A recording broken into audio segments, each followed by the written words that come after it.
কেন? আমি লন্ডন আলে যাব কালকে। আচ্ছা। তারপরের দিন মেহের সকালে ঘুম থেকে উঠালো। ওই হারামি ওঠ, ফ্লাইট মিস করলে আমার দোষ দিবি? পেতনি তুই চুপ কর।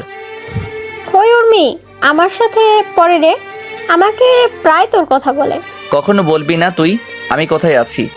আচ্ছা। আমি ফ্রেশ হয়ে খাওয়া দাওয়া করে সোজা লন্ডন। দীর্ঘ 3 বছর পর এখন আমি বাংলাদেশের টপ বিজনেসম্যান। আর আমি এখন দেশে ফিরে যাচ্ছি, কারণ মেহের আর মিকাইলের নাকি বিয়ে। আমাদের লেখাপড়া শেষ। ওইদিকে মামুনি, তুমি আর কত ওই ছেলেটার জন্য মন খারাপ করে বসে থাকবে বলো? আমি কি ওকে কখনো খুঁজে পাবো না? না, তুমি আমার বিজনেসটা দেখো। আর তোমার জন্য আমি পাত্র দেখে আসছি, আমার বিজনেস পার্টনার শরীফ সাহেবের ছেলে। বাবা, আমি কোনো কথা শুনবো না, তোমার সাথেই বিজনেস করবে ওই ছেলেটা। হাই ব্রো, কেমন আছো? ভালো, তুমি? এই তো আছি আর কি। এইভাবে কেটে গেল 7 দিন। আর আজকে মেহেরের বিয়ে। আমি সুন্দর করে সাজলাম, সাজে মেহের সাথে আড্ডা দিচ্ছি। এরপর আমি ফোনে কথা বলতে বলতে যাচ্ছিলাম, অমনি চোখের সামনে চলে আসলো। আমি মোবাইল নিয়ে হাঁটতেছি, তখন আমার সামনে পড়লো উর্মি। এই মুস্তাহির, শোনো। কাকে বলছেন? তোমাকে বলছি। তাহলে আমার নাম ধরে ডাকুন। তুমি তো মুস্তাহির, আমি জানি। মাথা ঠিক আছে তো আপনার? কেন থামবে না? আচ্ছা আপনি বলুন তো, আমাদের দেশের টপ বিজনেসম্যান কে? ওনার নাম উনি কখনো বলেননি, আর কখনো মিডিয়ার সামনে আসেননি। চিনেন ওনাকে? না, তবে এমএস গ্রুপ অফ ইন্ডাস্ট্রির নাম অনেক শুনেছি। আর আগামী সপ্তাহে আমার কোম্পানির সাথে ডিল আছে। আমি সেই কোম্পানির মালিক, তাই বেশি বাড়াবাড়ি করবেন না। তুই আর আমাকে কত কষ্ট দিবি বলতো? আজিব তো, আমি আপনাকে কষ্ট দিতে যাব কেন? তুমি মুস্তাহির, আমি জানি। আপনি ভুল করছেন। কোথাও যেন আম্মু চলে এলো।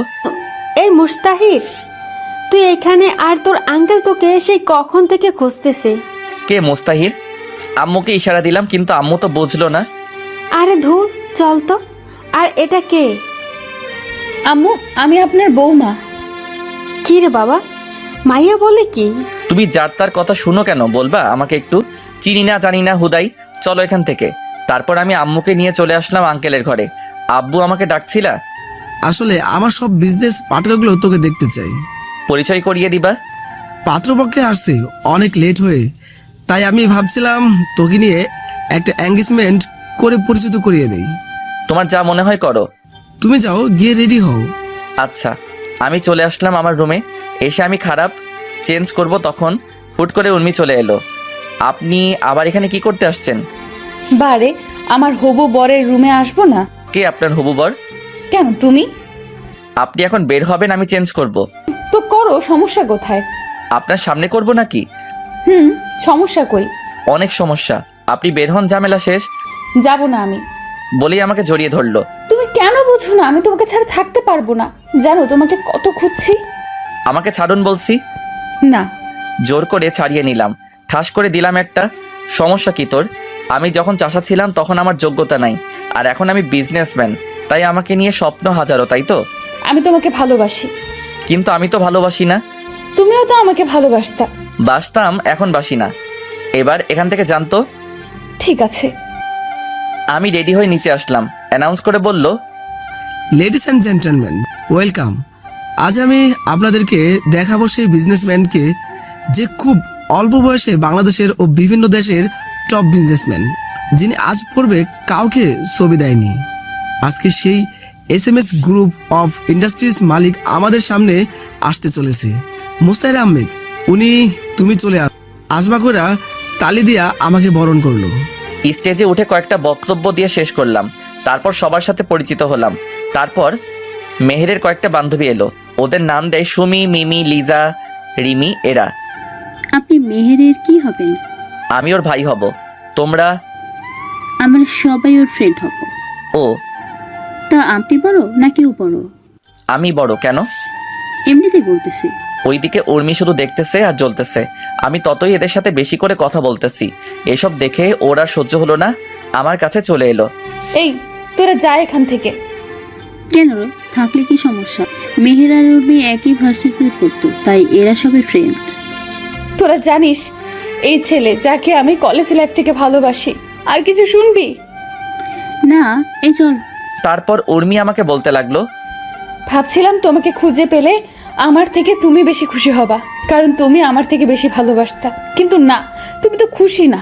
আমি তোমাকে খুশি দেখতে চাই, তাই আমি আগামী 15 দিনের ভিতর বিয়ে করব। করেন। আমাকে কি বলতেছেন? রাইট, তোমাকে কি বলছি? কিচ্ছু না। দেখা হবে ডিল করার দিন, আর আমার হবু বরকে নিয়ে আসবো। আপনার ইচ্ছা, আপনি যাকে খুশি নিয়ে আসবেন। উর্মি চলে গেল আর মেহেরের বিয়েও শেষ। 2 দিন পর মেহের আমাদের বাসায় এলো রাতে খাওয়ার সময়। মুস্তাহির, তুই কি জানিস উর্মি তোকে ভালোবাসে? না, ওর বিয়ের সামনে, আর আমি চাই না আমার জন্য ওর বাবার সম্মান নষ্ট হোক। কিন্তু ও তো পাগলের মতো খুঁজতো। তাহলে এখন বিয়ে কেন করতেছে? কি রে মা, কে এই উর্মি? তোমার ছেলের কলেজে এই মেয়েকে ভালোবাসতো, আর এই মেয়ে তোমার ছেলেকে পাত্তাই দিত না। আমি মেয়েটাকে দেখবো। বিয়ের দিন যে মেয়েটা তোমাকে বলল ওর তোমার বৌমা, ওইটাই? কি? ওই মেয়েটা আমার খুব পছন্দ, তুই ওকে বিয়ে কর না বাবা।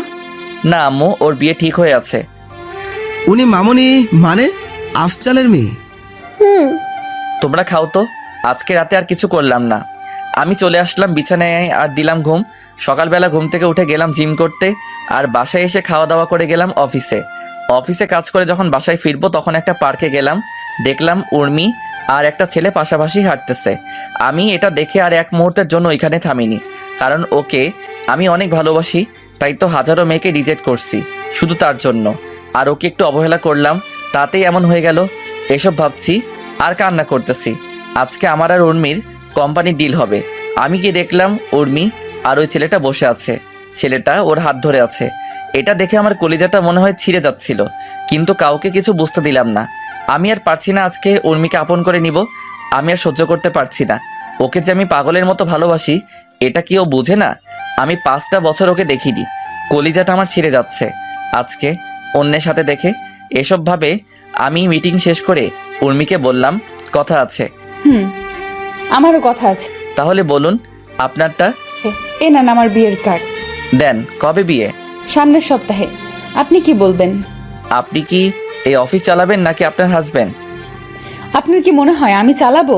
আমার হবু বরকে কেন আজকে নিয়ে আসলাম? কারণ ওই চালাবে এটা। ও, এটাই বলার জন্য আসতে বলছিলাম। ও, আপনাকে কিন্তু বিয়েতে আসতেই হবে। অবশ্যই। বাবু শোনো তো একটু। আমি গেলাম। আরে আমার বরের সাথে পরিচয় করিয়ে দেই। আচ্ছা। এই হলো আমার হবু বর রাফি। আর রাফি, ইনি হলেন এই দেশের টপ বিজনেসম্যান মুস্তাহির আহমেদ উকিল। হ্যালো। হুম। তোমার অনেক নাম শুনেছি, তোমাকে সামনে পেয়ে অনেক ভালো লাগলো। ধন্যবাদ। আমি বাসায় চলে আসলাম।